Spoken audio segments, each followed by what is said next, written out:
Hey, I am going to be attempting to do a YouTube segment on two of my builds. The second one will be coming later. I'm working on a business to promote everything and get the design that I have for it out and into production. That way everybody else can enjoy it, and the way I could do something that I've always wanted to do. But this video is going to be going over my 1967 Ford Mustang and a bit of the troubles I've had with it and what I'm doing with it. Maybe somebody can take something from it to be inspired by it and be more informed of different parts that they might not know exist out there or what they might be able to do.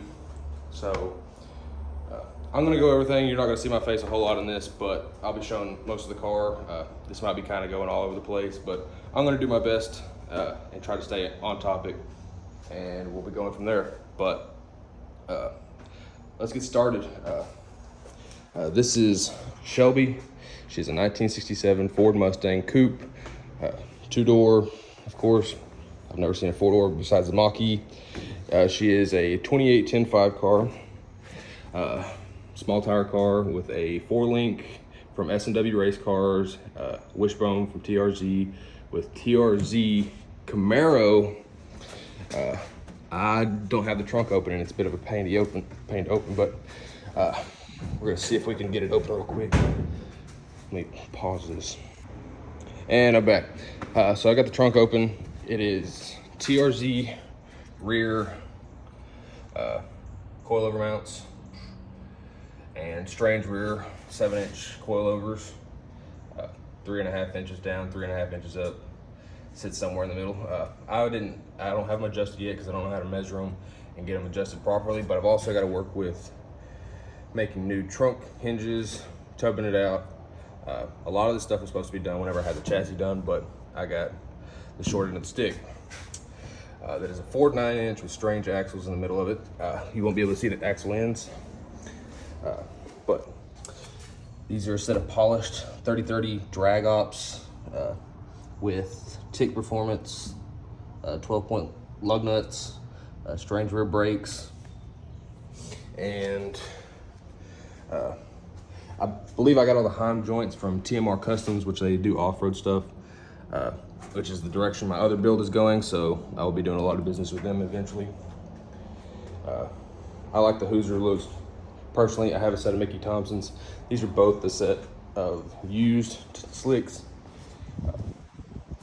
This car will be a daily driven car because I don't see any point in spending all this money in a car and not be able to drive it, besides on a track. I am aware that my rear end is scuffed up, scratched up, all that, but it is painted wrong. That is my fault. I didn't know it was supposed to have a white base. It was supposed to come out yellow. It's a mellow yellow neon paint from Tropical Glitz. I like their colors, and that's what color, the same company that I have painted the doors with, the same one that made the paint for this. The car will be cosmic blue. I'm rattle canning it because my little air compressor is all I got. And then all the tube work. The cage didn't come out quite the way I wanted it to, and that's part of the problem that I'm having. Take my hat off because I don't want to ruin it. For one, I bought some chipboard. That way I could do tin work and stuff. And as I've done all the layouts, everything I've done gives me zero access without drilling a hole and putting a hole into the cabin of the car to access the rear quarter window motors. So I am not a fan of that. So I'm probably gonna convert all the windows to electric. I really didn't want to because there's more wiring that I've got to do. And I'll probably see if I can find somebody to either do it for me or allow me to give me guidance or teach me how to do it. That way I can know how to do it. I have an MPI steering wheel. I need to have it freshened up because it's been through every evolution of this car. So it's got primer in it. It's got metal dust in it, and I've got to replace the steering column just because I ruined it. It's my fault. But I paid somebody the first time to put factory floor pans back in this car before it got all the tube work done. And as you can see, the booger welds all the way around it. not ideal. I've tried cleaning it up as much as I can. I'm still working on it, but I'm also looking for help because I don't have argon, I don't have a filler rod, but I've got a little TIG machine that, because the guy that did the cage and he was supposed to do the tin work, he was supposed to order the rear axles, he didn't do that. So his little apology gift to me was a yes welder. It's not a bad thing. It's a decent little TIG machine. It's stuffed under there. But yeah, I am currently, people close my door, so I don't have anything on it to open it without tearing the tape. But you know, it's good. These came out really nice. It's got some metal flake in it. I don't have my flash on or a flashlight on hand, but I wanted these to be removable, but it's in there, so I can not have to worry that much about that as far as safety rules goes for certain classes. But if anybody's interested in any kind of measurements that I have, I can definitely pull them off of the chassis setup. If somebody wants to run a 2810.5 on a 67 Mustang and they need to know axle links or whatnot, I can definitely get you those just to help people out, save themselves some effort. Or if they don't know, I can send you sheets, because I've got sheets from Strange Engineering. But along with the stuff the guy that did the cage work was supposed to do, he was supposed to do some patchwork in the lower cowl. He didn't do that. And he was supposed to create some tabs so I could weld the dash back in the car. But originally, I did not want this cage set up. I wanted semi-factory floors, everything from like where the rear firewall was back, so I could use the fuel tank that I built, and because that the base of it, which this is a false bottom, it was a perfect fit, like a tap of a hammer, and it slid into where the factory fuel tank was, but it was inside the car because I didn't like the way it looked with a fuel tank hanging at the bottom. As far as it goes, the only thing that was rusty on this car was the lower cowl, which is the reason it needed to be repaired. But I found, I think it was Gel Stangs on Instagram. I think she has a set of these, and I found them on CJ Pony and put them on there, and I like the way they look. I've seen them on like a 65, and it's a one piece for a 65 because 65 doesn't have that center ridge. But 65, I don't like the look of it so much, but these, I like the way it looks, especially fits with the direction I'm going with the car. I have two hoods. I'm not a fan of the cowl because I want an all steel car, so I have this junk one that's ruined because somebody pushed down in the center of the hood to close it, or some hefty person pushed on it or sat on it and dented it in, so possibilities are unknown. This wiring is all junk. It's all cheap. I bought everything to do it, and I paid the guy that did the floor, the booger welds, and he didn't do a very exceptional job because the wiring is these. I'm not a fan of that. I don't want mil spec because mil spec is expensive, but I'm also trying to do a lot to enhance my skills, grow as a person, and learn a lot because I love learning. But there's that mellow yellow from Choco Blitz. We have a Cosmic Blue. In the front, I'm running a Willwood master cylinder. Between all the places this car's been, I've lost the hardware for the top of it because people can't keep up with anything for me when I pay them to do something. I built my own tie rods for the front because I thought I was going to run with this, but I'm probably going to end up making my own steering rack setup. But CJ Pony on their website offers a mini subframe kit because I want to get rid of these. I just do not like them whatsoever, and I do not like the lower control arms that are on these cars. So I want to cut that flat with this plate and then shave it off just to make it look smoother. It's just personal preference, personally. That didn't make a lot of sense, me saying personally twice, but the battery box was rusted out, so I cut it out. But then I thought it looked stupid to not have it done to this side. So this car will be twin turboed at some point. That is the goal. I want to cut this brand new, or it was brand new, core support up, round it off, make it more smoother. That way if I pull the radiator out, I have even more room to work on the engine, because my plan was to go with this SVE that I bought from, I believe, LMR.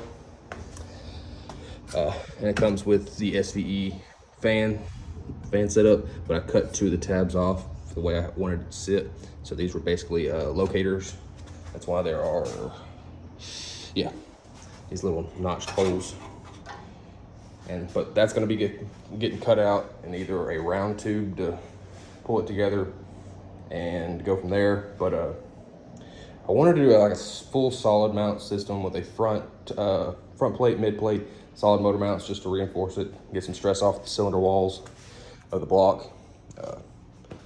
And then I routed my own brake lines because I wanted it tucked away. I wanted everything to be the way I wanted it to. I understand there's probably going to be some things that I shouldn't have done, but I plan on seeing if I finding grommets that will allow me to seal it off around here. That way it's not rubbing on my threads or anything. I just want to be unique. That's kind of like my thing for the company that I'm working on, is the motto is like, be unique. I see a lot of the stuff that a lot of people do the same. I just want to be different, stand out a little bit more. Personal preference. I understand there's a lot of reason for a lot of the things that people do, but like as of right now, I am flat broke. So we're gonna see where I can go, because I'm currently a CAD drafter for a intercooler company, but I design all my stuff at home. I've got a 3D scan of all this, that way I can make everything that I need to make. But I don't know how centered any of this is when the guy built it.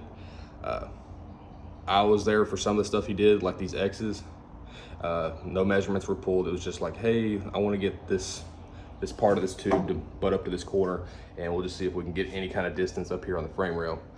And then he's like, we got to somehow match it over here. And I understand there's a certain thing that fabricators can do that some people can't. So I understand that, and I don't know the full aspect of everything. But like the top of the cage isn't welded in. I've got people that keep saying they're going to help and whatnot. I either get no calls or people that just aren't interested, or no messages, period. They say they want to help, but they don't. So I've got to design some tabs for the dash, and I'll have them laser cut up at work. Then I can put the dash back in the car and be good with that. I have the windshield wiper motor regulator system removed. That way I could do the cowl work, do the body work. I do my own body work just because it's cost effectiveness. This car barely had any rust when I got it. The original dash, which is that one, is not, was rusted out on the driver's side down here against the B pillar or the A pillar, and then that fender's rusted out on the bottom, and then both doors were rusted out on the bottom of them, and then in the front of the floor pans, they were rusted out here in the footwell. So that was all the rust that was on this car. There was a couple little pinholes in the quarter panel, but I patched those when the car was at the fab shop getting the chassis. But as far as it goes, I wish I didn't do a tube chassis in the end. There's so much extra work doing it this way. It's better if you do it in moderation instead of all at once, but there's also the statement, buy once, cry once. So I want to run a T56, but I have an AOD. I have one in my 88 Mustang, and I really do like them, the ratchet shifting capabilities. I want to run like an MMR style ratchet shifter if I can't, or not MMR, M&M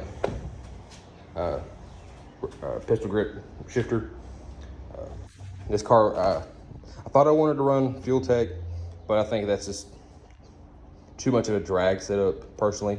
But I haven't seen it on any other platforms as far as road racing, street driven cars that are dailied. So I don't have anything set in stone yet for EFI systems yet, but this car will be EFI. It is a small block 289 with a forged steel crank, H-beam rods, and H-beam rods, aluminum pistons, comp cam, aluminum heads, which I have over here against the wall. You might have seen them in a side or whatnot, but they are pretty bare, and my face was probably really close to that, but yeah. Just some bare aluminum heads.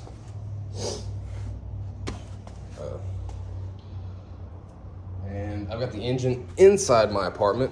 Not a lot of people do that, but I like it. It keeps it clean, keeps the debris out of it. That's what I want, just that way less issues when I finally do get to complete it. It is a ARP studded bottom end, and oh man, I know I'm saying a lot. I'm working on it. It's a personal thing, personal growth that I'm working on. Oh,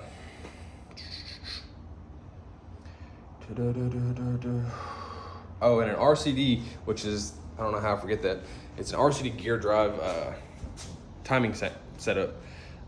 It's billet timing cover. I don't know what the gears are made out of inside of it, but it just makes it look a lot nicer, a lot neater. It does require AN fittings to make the water pump system work. It will have an electric water pump, because I understand small block Fords are very weak, especially factory ones, especially if it's not a 351, which I understand that the shorter the stroke, the more RPM you can get. So that was thought process number one. Thought process number two is, who really builds an Extreme 289? So, and then I had one on hand, built it, and just went from there. Everything about this project is snowball from beginning to end. I lost some pieces transporting it from the fab shop to my garage here at my apartment, like some of the grill pieces. I don't know if you can see that, but eventually I'll get a camera, selfie stick kind of thing, but I'm working on it. I had some of the original parts that came with the car, because when I purchased the car, I got it for $1,000 because the lady was just gonna have it hauled off. It was her first car, so I am the second owner of it, and I'm pretty kind of discouraged with it because it's not making a whole lot of process. And then the guy that did all the chassis work kind of burned me. He kind of burned me out of building cars. I do not want this car perfect, because if it was perfect and it was like ruffian cars or something like that, I would not want to drive it. So if this car ever gets rear-ended, it will be a fastback. But as far as it goes, I love the look of this coupe. This coupe is just, it's got some big hips. That's the best way I can put it. Very smooth, very sleek. She got a big old booty on her. But as far as it goes, this car will probably have about 4 to 5 inches of clearance between the ground and the bottom of the car. I thought I wanted a flat bottom car, but as more time goes on and I talk with my buddy, it comes to the car to be more airborne. And I do not want that. I'd rather have some drag under the car to pull it to the ground. My main goal with this car is, as far as competition goes, I would like to be able to hit 200 miles an hour. I don't even care if I blow the motor up. I'm out here to have fun, learn, grow, share the knowledge that I learn, because there is a lot of stuff that people don't know, just like how I didn't know, and there's not a lot of sources for some of this information, or there's not good sources, I should say, too. But I want to help people grow, help people learn. I need to learn how to square up align the 4-link to make it a more optimized and be able to steer straight under torque steer and all that. That way I'm not dog pawing down the road. So I need to change the steering column in this car. I'm gonna continue to stay with 3030s. I like the look on these cars. I was gonna go to the set of the Magnums welds, but I just didn't like the front runner options. But this car there won't be skinnies up front, because I would like to have some steerability since I'll be driving it on the street. It'll be in the rain, all that. It will be a complete sealed cabin. I designed my own headers for this thing already, so for the turbo system. I will be running mirrored turbos just because I understand it is a lot harder to run mirrored turbos because the parts availability, because it's all custom stuff. But it is what it is. It's my burden to bear. But I've got all the glass for this car. As soon as I get tin work and front suspension, this car will be on the ground. I will probably complete the body work because dang, I'm blanking now. I guess I've been talking too much, so it's telling me to wrap this up. But I will finish painting as soon as I get it on the ground. Getting it on the ground is my number one concern. The mini subframe kit, front wheels, front tires. The kit that I want to buy for the front end, which is the mini subframe kit, upper struts or coilovers and all that, it's like $1,300. So me being my situation, I've got to wait a while, figure some stuff out. But I'm working on it. I'm moving in the direction I want to go. If something comes up, something comes up, but I will share all the knowledge I possibly can because there's a lot of stuff that people don't know. I don't know a lot about restoring these cars though. So there's some stuff that's just out of my wheelhouse.